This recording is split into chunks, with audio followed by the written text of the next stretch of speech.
Okay, so the energy yesterday was holy shit. It was palpable. It was like I could feel it. It was insane. What's today? Tuesday, and yesterday was Monday. And all the energy that I felt was not so much early in the morning, but it was around mid morning. And then right after that energy, I was also hearing sirens. Okay, and like I said on my Facebook, I feel the heart palpitations. I feel like, whoa, just a little bit jittery, a little bit anxious, but not really, not in a bad way. My dog was a little bit skittish and also just shaking while she was taking her naps and everything. And I had so much energy yesterday.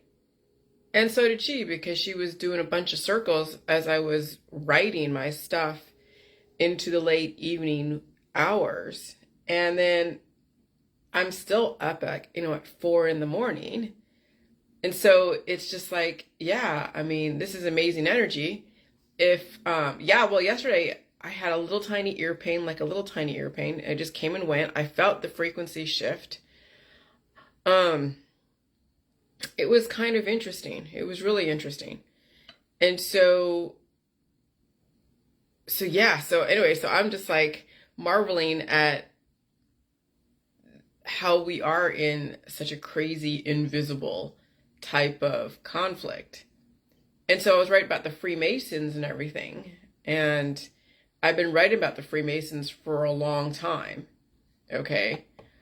I just hadn't organized the information to where I even understand it and can just rattle off stuff. So a couple of years ago, I wrote so much about one perspective, but not even taking into account that the Freemasons really trace back to the early 900 AD, to when King Athelstan, the king of England at that time during the beginning of the Middle Ages, he actually developed the Masons. Now, I'm not going to go down that rabbit hole and go through the whole thing of King Athelstan's history, because he must have organized all the information from antiquity and brought together the Freemasons / Rosicrucians. Now, really where I'm going to be jumping off from, even though I'm going to acknowledge that, yes, he was the king that started the Freemasons, allegedly, the organization of the lodge in England, where actually 4 existing lodges at the time in 1717 came together to be the Grand Masonic Lodge. Now, from the year 1717, with all those lodges merging together, there's a bunch of thinkers, a bunch of movers and shakers within those lodges that came together and organized, no different than the League of Nations, NATO, and all the different allies and all of that going on today. So when you have 4 different lodges that may have different industrial knowledge about stuff, okay, they're going to come together, make a grand lodge, put their heads together, figure out how they're going to do stuff, right? And I can only imagine what they were talking about when they finally came together back in June 24th of 1717. So you must have figured out that they were going to develop they're going to develop a civilization, a prototype of a civilization that's going to bring together all the different cultures of the world and make it like a melting pot to then figure out how to develop the best society. Because that Christopher Columbus did stuff in 1492. Spain was doing its stuff, the 1400s, all the different wars.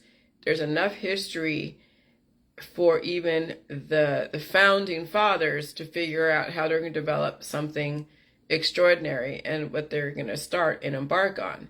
And so establishing a lodge that is organized in England, and then we have a Revolutionary War 59 years later. They fomented a war. They laid the groundwork to develop a war. Now you have religious wars and all this other stuff.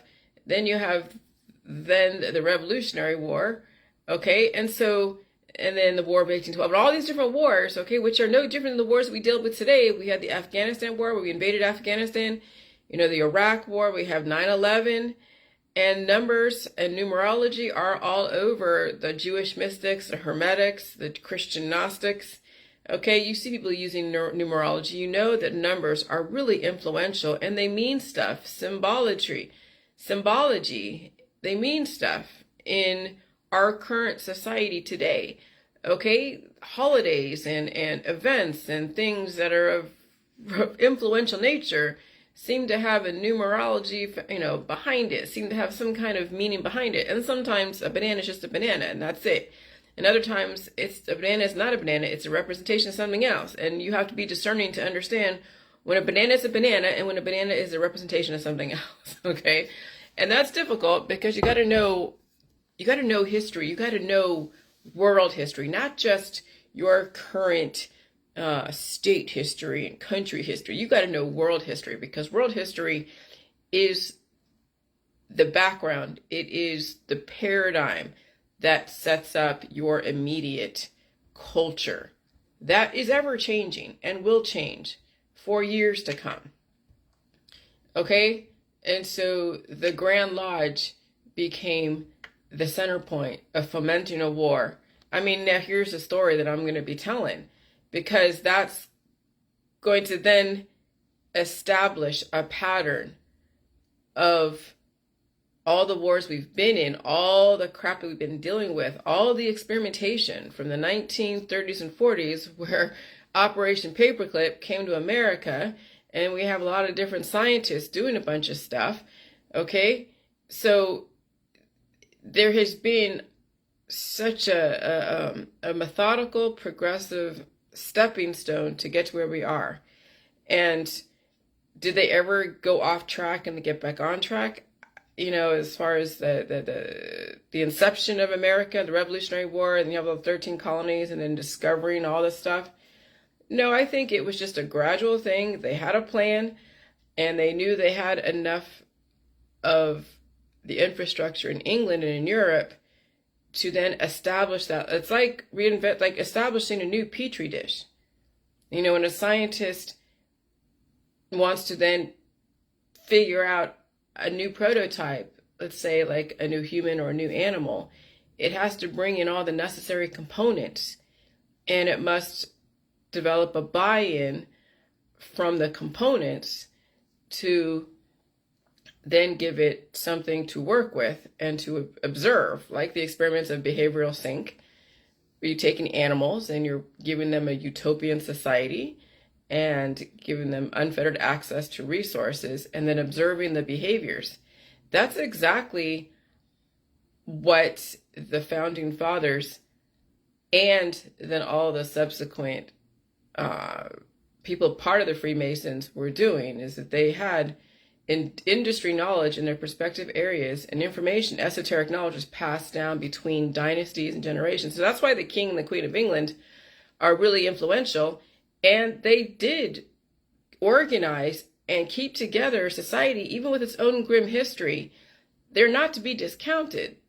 They've gone through some shit, and their genetic line, it's not like they're any more special or better than us. They just happen to have an organized history and are the ones overseeing the infrastructure to then evolve from that and control the evolution and control the rise and control the decline, not allow humans to completely destroy itself, because you see children can destroy themselves. If children don't have some kind of a mature adult to keep them under control, they'll go out and run out in the middle of the street, not look both ways, and get hit by a car. And so we got to have some kind of parent organization to oversee the fledgling children. And even though it may seem like it's like lies and stuff like that, when you're developing an amazing prototype of a human or a nation or a culture, there's got to be some contrivedness. There's got to be something that is organized, that is not always organic. Let me tell you, nothing is organic in this world. We live in a planned society, planned community, planned nation with planned genome sequences, and there's so much history behind the experiments and behind just everything that we've come to know today that we can't just just say that, that it's all bad and throw away the baby with the bathwater. Okay? The all the activism and going down the rabbit holes is another experimentation of distraction and seeing how people, I don't know, react to something that isn't favorable, or also it could be just byproducts of humans that don't know enough history and will make correlation equals causation, and also take offense to some of the grim stuff like 9/11 and all the controversy around 9/11, and then the Patriot Act being implemented, which then developed a bunch of patriots. Okay, but the Patriot Act was actually something of a conundrum or ironic, because the Patriot Act is now, making people more aware of stuff, and all the losing of the privacy, and going against, taking your rights away, right? But then we have the patriots who are like, we got to have 1776. We want our country back from the New World Order, and it's become such a, oh my God, it's so dizzying. But there, but there is so much symbolatry. There's allegory. People have been sacrificed. It sucks. It sucks that, yes, the victims of 9/11 and their families, well, the families of the victims of 9/11 are really upset, and they've heard of the rumors and all that. And I'm not saying it's right or it's wrong or they're correct, and I could substantiate it. We know the conspiracy community, the right wing, are really talking about it. They talk about it every year. It keeps getting researched, of course, every year. And so, do you go down that rabbit hole and stay stuck there and want to blame and just never really evolve? Or how do you even say it's okay? I'm not saying if it's even true, which, I wouldn't doubt it is. I survived it. I wasn't in the building. I'm here. I'm here in Ohio, was in California at the time. I was one of the lucky ones that was not in any of that vicinity to deal with all of that. Okay, so I'm counting my lucky stars. And that's it. And so those of you that are alive, that are the survivors, that didn't happen to be sacrificed during that time, be fucking thankful that you're alive. And now take that information and know that, okay, if this is how the system and the people with ancient knowledge are going to do stuff to control, because they can't outright say, well, we need to start cutting down the reproduction in our society. And so if they can't control all of the people out there and control their reproduction, control their consumption, control their wants and needs and their childlike behaviors, then they're going to have to do things that are really fucking drastic. Not that it's right, but I mean, if you're going to move society forward and not everybody was on board doing that and they don't want to change and they're stuck in their ways, what does a parent do for, when a kid isn't wanting to listen? And there's obviously imbalances when someone doesn't understand reason, can't see both sides of an issue, been programmed to only do one job, only listen to one point of view. And so when you program someone, like a parent programming their child to only do one thing or whatever, then is it really that kid's fault? Is it really the parent's fault that raised that child this specific way? Okay, so there's probably 50% fault on each side, because eventually the kid's going to grow up and see there's other ways of doing stuff, and then finally make the choice to, okay, I'm not going to repeat the mistakes of my parents, but understand why or where it came from, and then find a way to merge both together, but not end up, in the same way. And so, there is no right answer. There is no real answer. There's no way to say that you must come to terms with it and with anything in the past and be okay with it. You just gotta be thankful that you are one of the lucky ones that survived, and now you have a choice and a chance during this whole great reset, because we are in a great reset, to survive the decline of this civilization. And it's going to be a progressive decline, okay? If yesterday wasn't any indicator of how aggressive the frequencies are, and then when I'm feeling the frequencies, then I'm hearing fucking sirens, just, every hour. And some of you have felt the energy. And so you know now there's something else going on that you got to survive it.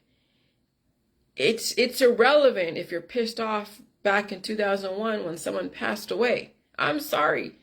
And is the system sorry? I don't think they're sorry. It's just shit had to happen and you happen to be the lucky ones to survive it. And so instead of living in 2001, which we keep doing, we keep living in all the historical stuff, and everyone that has the triggers around it are going to be triggered.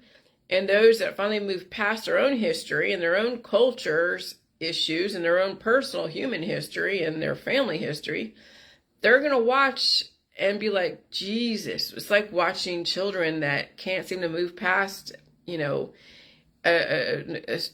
crazy situation. They've been programmed to react. And that's right now what you're undergoing is a major programming of reaction. Because when you're programmed to react and get triggered by certain dates and events and things you see on TV, that is just more proof of how easily controlled humans are. That all you gotta do is show an image, a date, a number, a person, a representation of a political party, and they're off like a freaking rocket. And the mature humans are going to know that that's a manipulation and step away from that.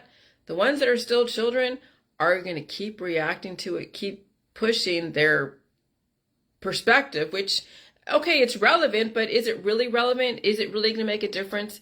Even if we know 100 years from now that it was a contrived thing, it was our own people that did it, is it going to make any difference 100 years from now? No, it's not. Because at that point, things are going to change so much that we're not going to, there's nothing to stop or warning someone, okay, don't listen to government because they're going to do this. It's going to be so different, even if you even get an admittance that anything happened that was contrived, back in 2001. Okay? Because people that are still alive that were around that in the government in 2001. So that's never going to come out until everybody that was around that time that was in the government is all gone. Okay, just like with the whole Jeffrey Epstein, until everyone that has been connected to Jeffrey Epstein is all gone and dead, then maybe you might know who was in that black book. And it might be 100 years from now. Okay? It might be 100 years from now, or 50. And so, yeah, and so at this point, does it really matter? Do we keep having to go over history? But for the sake of my book, so we understand where we were, what's going on, and where we're headed, and how organized all of this is, because the conspiracy community knows there's organization behind everything. Nothing is really organic. Okay, when you're programming humans to react and to be innovative and mess with their hormones and mess with their whole world, and then you add frequencies on top of that, and you have hormone imbalances where some hormones are even more prevalent, and the programming is obvious. Some people are programmed to be violent, some people are programmed to be sexual. Some people are programmed to spend money. Other people have programming in their body where they have so much disease that any kind of influential frequency comes through and really just aggravates and does that kinetic energy through the frequencies that go right through your body and mess with all of your electrical system. You're going to see even more of a pronouncement in people's idiosyncrasies. You're going to see them more aggressive. I noticed I was a little aggressive yesterday. Okay, my husband was a little aggressive. That's why I'm saying, you guys, be very careful in just how you react and listening to actions and reactions, because you may not be talking to the person who's under, relative, balance. Okay, there's frequencies that are actually encouraging actions and reactions, and then people looping in the past and things coming up and all of that, and then it's very easy to then get triggered by someone's things that would trigger you into defense or into offense and all of that. And so then you have to step away. When you know that there's that kind of energy that's developing, then you got to step away, because then it'll escalate, and then it becomes like a war, and then you don't even know where it started, but you just know there was energy, a lot of energy and triggers. Okay? And so in families and relationships and even in political society, with all that energy, the frequencies and the triggers, people are freaking the fuck out. They really are. And so we are in a great experiment. We are definitely in a great experiment. And now we're in a decline. It was the rise of the great America. That's what that whole amusement park is in California way back when I grew up. It was called Great America. And so America, the rise of the innovation, the rise of the new prototype, the rise of a new civilization. It only took 246 years. 246 years for them to encapsulate everything that happened in antiquity all the way to Imhotep, develop an organization called the Rosicrucians with all the different Freemasons coming together in England, and then England developing a fledgling nation called the United States of America, foment a revolutionary war, and now you've established, generations of people who are fighting for their freedom, every fucking generation, fighting for their freedom, fighting for their freedom. I mean, that is the mantra of America. That's what we were born with, bred with, told day in, day out. It is a religion, no different than when the colonists were escaping England. Okay, do I want to say it was so contrived yeah, I'll tell you, when my mom was messing with my sister and I, fomenting a war between us, where she manufactured a situation that made us get at each other's throats to see who was the strongest one. If that can happen in my household, where did she learn that from? She learned that from the CIA MK Ultra psychological operation. She learned that from Tavistock, from the fucking academia. And so when you can develop and manufacture wars in your own household, where you can create a scene or a situation that never existed, but you developed it, you made it exist because you said it existed. When you say someone came and stole my $10 and it never happened, but you said, hey, I had $10, and then you had 5 people at your house yesterday, and you now develop a war between all those 5 people, you can foment a war out of nothing. When there was never a war to begin with. You never had that $10. But when you want to see people go at each other's throats, you foment a war. You develop a storyline. You're like, hey, I had $10 over there under this, and there were 5 of you that were in that kitchen or in whatever. I want to know who stole that $10, and I will not be friends with you until someone comes, and whatever, how you want to turn that into, what you want to turn that into. But that's kind of the world you live in. But that's also innovation. That's also innovation, population control. And so you'll never know if any of these wars were really, well, you'll know that they were organic because somebody was radicalized. Leaders and people, they get infiltrated by some kind of psychological ops. Just like when someone from the West goes into an indigenous third world country, into a tribe, and so they're suffering from some kind of malady, from some kind of infection, and they're bringing in antibiotics to stop it, right? And now they're like magical foreigner that came in and healed the whole village. Now they're a god. Well, yeah, you can do that anywhere. And then that's how religions get started. That's where all the worship, and so I see things for what they are. Can people who are really heavily programmed take that on? That yes, there's some great, amazing stuff written in the Bible. There's some great, amazing stuff written in the Epic of Gilgamesh, Iliad and Odyssey, Dante's Inferno, all the allegory. There's amazing stuff. There's been such a development of all the different cultures and religions, but you got to know that it came from somewhere, that somebody organized and radicalized somebody. Somebody came and infiltrated and said this, and that, and they came in and they wowed and they and you'll never know where that happened, when that happened, and then someone writes about it, but they don't give you the full story. They don't say, well, there was never a $10 bill. Like the Gulf of Tonkin, like who was the one that did the first shot? Was it America or was it, the enemy, right? And so, and so you only know history and only know what you think happened because someone wrote it originally, and this is what you were trained to think about. This is the religion, that America was trying to become independent, religious independence from England, but then all the Freemason stuff really was left out. It was just, here's the story, the black and white story. Here's this a very linear story, very easy to memorize and develop a religion around. And then there you go. And then when you hear another version of it from a different perspective, then you're like, holy shit, now everything I thought I knew is not what it is. And then you go down that rabbit hole.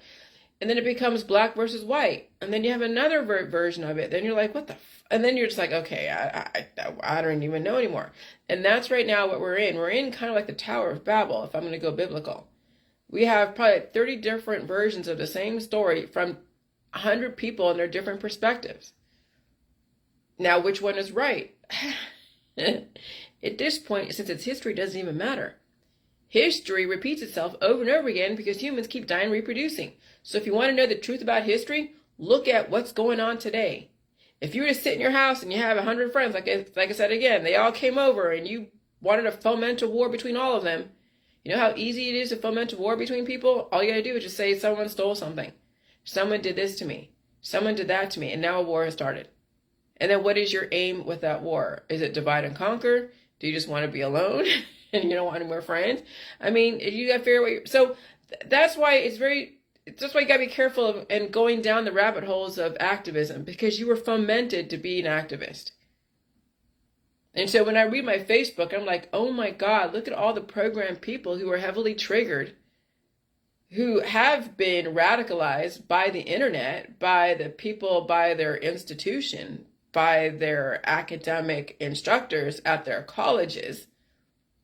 When I had that professor drop a seed of loose change around 9/11, that was academia introducing a conspiracy theory to an impressionable students. But though I didn't take it on right away, but it was a seed that was planted. So that's how I took on the conspiracy world so easily back in 2010 when I was listening to Alex Jones. Because that seed was planted back in 2005, 2004, 2005, 2006, when I was at Chapman. By a professor. And that was through my organizational development and leadership class. Okay? And so, when you're radicalized by your government through academia, you don't take care of yourself. You're going down rabbit hole after rabbit hole after rabbit hole, and in the meantime, you're expending resources that you really don't have. The environment is even more aggressive. And you have all the other people that are in their other fields of interest, like health and wellness, are saying, oh yeah, you should be afraid of heart attacks and strokes. Don't bring in more salt to your diet. You should be on diets and be gluten-free and GMO and here, hop on this bandwagon. And so and you see the fruits of what happened originally back in 1717, when all the four lodges came together and made a grand lodge. Now you're seeing the fruits of their labor. Right now, you're seeing what they developed back in 1717. We are a representation, the outcome. We are the children that were trained by the Rosicrucians. And they galvanized all the knowledge, the esoteric knowledge. And there are millions of rabbit holes. If you can imagine how many religions there are, you can only imagine how many rabbit holes. And all the New Age religions, the cults from the 1960s and 70s, all the experiments. Oh, it's mind-boggling. So then I have to go and find a way to organize it. And so I'm going to just give you a loose little, infrastructure of what I'm doing, so you can kind of see. I have it better organized now. It's even getting better. So I have the title page, Silicon Valley Secrets of Science and Innovation, Science of Innovation. I have an American apology. Okay. I have quotes. I have Silicon Valley Secrets of Science, which is outlining Silicon Valley and even being going a little more in depth in why it's the secrets, and I talk about Silicon Valley engineering and all of the background, the Rosicrucians, and more of an introduction to the Rosicrucians, and in San Jose, because they have that as their museum in San Jose. Then setting a precedent how to read my book, so you understand it's not going to be completely traditional like, American Psychological Association with bibliography, okay? It's going to have footnotes with some of the reference points if need be, but it's not going to be constructed like a traditional essay. This is a book that's going to send a message. It's like a storyline / reality. Okay, so setting a precedent, and then cancel culture in the age of, what did I say on here? Oh, in the age of reckoning. Sorry. Cutting through the layers of programming, which is my own shit. Okay, and not too much of my own shit, but enough where you understand where I came from and then where my parents came from and what made them be who they are to develop who I am. Okay. And then, oh no, it's the Illuminati. So I'll give you a little introduction to that. Then the ranch of the Rosicrucian order, which does go over some of the archetypes and the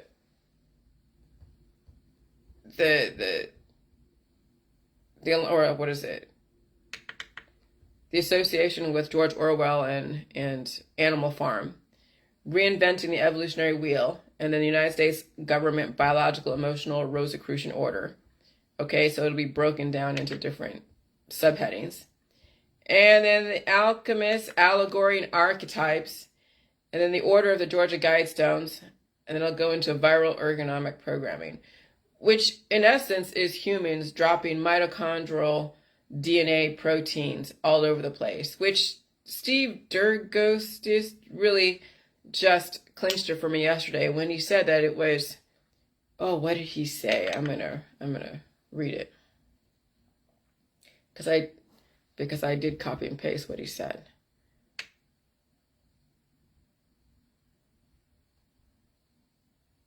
There's a theory that mitochondria are actually cellular symbiotes.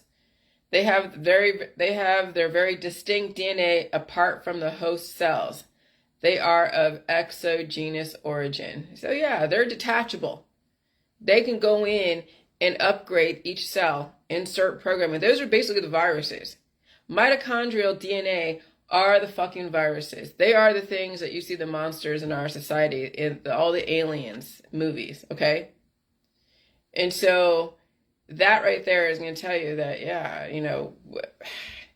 we viruses are humans that have programming. And then so when you're programmed to be, an artist or a musician or an intellectual or a weightlifter or a religious person, okay? That information is now all like in this little tiny little mucus data pack that when you do cough and sneeze and wheeze and whatever, you are inseminating somebody with that information. How influential it will be is relative to how aggressive your programming is and how weak the other person is. And then, of course, not just the protein pack is going to turn somebody into whatever you are. No, then it's their association with you. And so the more you hang out with certain types of people, whoever they are, not only are you getting their protein packs, the mitochondrial DNA that are viruses, but you're also getting the alphanumeric verbal sonar programming because you're listening, you're reading stuff, you are hanging out with them, you're taking in more of the DNA. And so that's how groups get so homogenized. And then they all start looking like each other, sounding like each other, and then depending on each other, and then they take each other down or lift each other up. But even then, they lift each other up, eventually they take each other down because they're all dying and reproducing, having 1 billion kids that are just fractions of their potential. All right, I'm going to go. Now I got this figured out. I'm going to go, but I wanted to go over that whole thing with the Rosicrucians and the Freemasons. My dog's up, which is great. But you guys know now that you live, especially in America, You live in a very controlled experiment. And many of us have been subjects to aggressive experimentation. Some haven't survived, and some have. Be thankful your ass survived. Now move past all the activist bullshit and survive the shit. All right, bye.